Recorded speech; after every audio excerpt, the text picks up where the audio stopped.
যেই সমস্ত সূত্র থেকে প্রশ্নপত্র ফাঁস অতীতে হয়েছে বলে জানা গেছে, আমরা চেষ্টা করেছি সেই সূত্রগুলো প্লাগ করা, যে সেখান থেকে যেন না হতে পারে। তো আশা করি আমরা সাকসেসফুল হব, এবং আজকের আগে আমরা ওই ধরনের কোনো ঘটনা ঘটেনি, এবং এক্ষেত্রে অবশ্যই একটা টপ প্রায়োরিটি এরিয়া হিসেবে আমরা এটাকে দেখেছি এবং কার্যকর একটা প্রয়োজনীয় ব্যবস্থা আমরা গ্রহণ করেছি। আমরা আশা করব যে তারা বিরত থাকবেন, কারণ দেশের মঙ্গল আমরা যেখানেই থাকি না কেন, যে আমাদের রাজনৈতিক অবস্থান হতে পারে বা আমার পছন্দের যে অবস্থান সেটা আমার থাকতে পারে, আমরা প্লিজ, পরীক্ষা এমন একটা বিষয়, এটা অনেক প্রস্তুতির পর নেওয়া হচ্ছে। ছাত্রছাত্রীরা নানান রকমের তাদের মানসিক একটা চাপ এখানে থাকে, প্যারেন্টসদের মানসিক চাপ থাকে, শিক্ষক শিক্ষয়িত্রীদেরও মানসিক চাপ থাকে।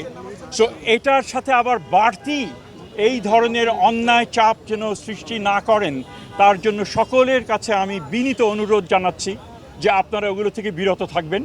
যদি জেনুইন সমস্যা থাকে, অবশ্যই আপনাদের দায়িত্ব সেগুলো সংশ্লিষ্ট কর্তৃপক্ষের কাছে নিয়ে আসা, যাতে তারা যাচাই বাছাই করতে পারেন। কিন্তু আপনি একটা জিনিস পেলেন, সেটা সামাজিক মাধ্যমে ছড়িয়ে দিলেন, এবং সেটার দায়িত্ব অবশ্যই আপনাকে নিতে হবে, এবং এর মাধ্যমে কিন্তু অনেক ক্ষতি হয়ে যায়।